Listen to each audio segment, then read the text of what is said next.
So yeah, going there on Friday, talking to the doctor. I'm like, hey, this is what's going on. This is what happened. And she's checking out my hand and stuff. She's like, okay, move your hand. Move your hand like this and do this and do this and this. So I did. Like I went this way, just fine. And I went this way, and it made a loud pop, and my hand just went. It just made a. I don't know. It just went out of place. You could tell.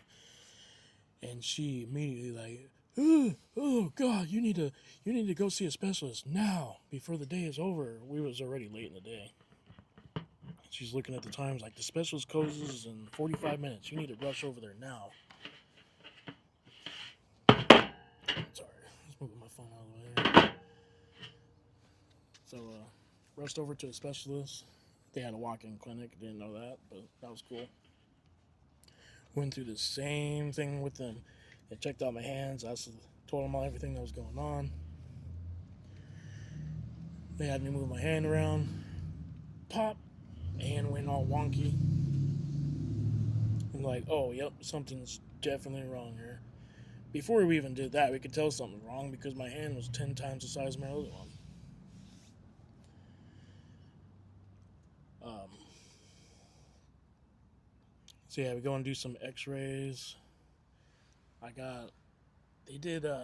put a weird needle into my wrist here and like curved it around, filled my hand full up with juice, so it looked like a giant water balloon. Or like if you take those latex gloves and you blow it full of air, that's what my hand looked like. They did that to put some kind of color juice in there and then take X-rays and MRIs and stuff.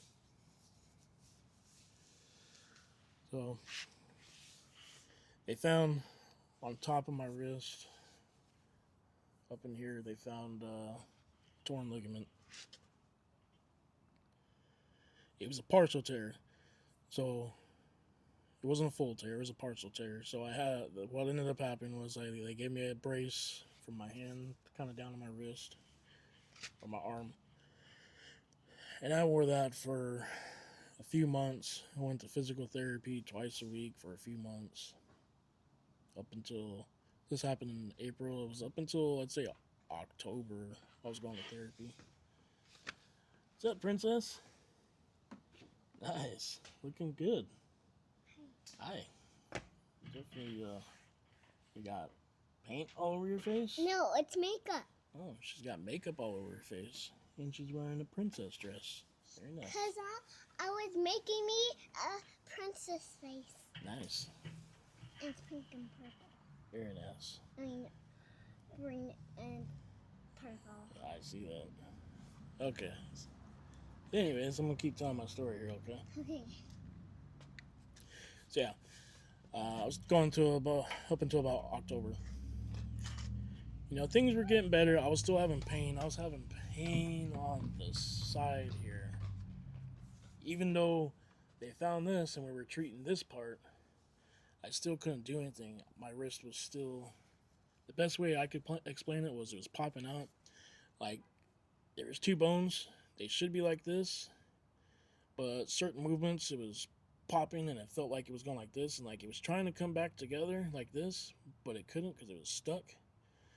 I'd have to go like this and squeeze as hard as I could, and it would ping, bring it back together.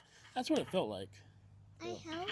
If you don't need much of these, it's okay. We're just doing this. This is all we're doing. Okay. So, okay, we don't need to do that. So that's what it felt like. It's horrible, painful. I dealt with it for over a year.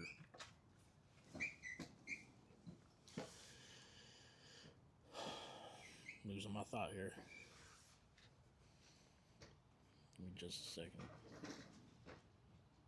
So yeah, dealt with it for over a year. During that time of physical therapy and dealing with everything, I had doctor's notes, obviously from my doctor that I was seeing, my surgeon that I was seeing.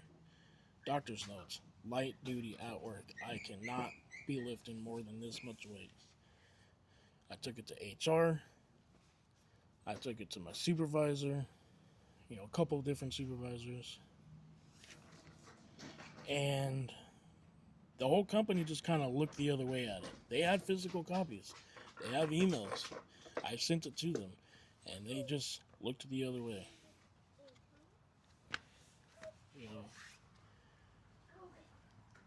I still performed my job the best that I could. As time went on, it got harder and harder to do until I eventually just gave up. It's like I can't do my job to the full extent. I'm not doing it. It's too painful.